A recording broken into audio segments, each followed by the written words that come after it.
હમણાં એક યુવાન સિટીમાંથી ગામડે ગયો તો એક દાદા સવારમાં ઓટે બેઠા બેઠા બાવળનું દાંતણ કરતા હતા.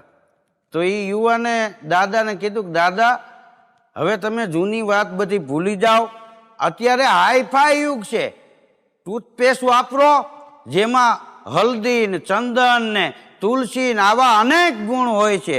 ત્યારે દાદાએ કીધું કે ભાઈ મારે દાંતણ કરવું છે, મારે કાંઈ મોઢામાં હવન નથી કરવું, તું તારું કામ કર, અમે અમારું કામ કરી.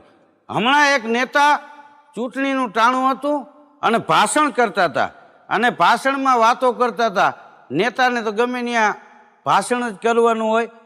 મિત્રો, યુવાનોને હું ખાસ કહું છું કે દરેક યુવાને પોતપોતાના પગ પર ઊભું રહેવાની જરૂર છે. તો એક યુવાન પાછળથી ઊભો થઈને કે હું તો ક્યારનો ઊભો થાવ છું પણ પોલીસવાળા ખુરશી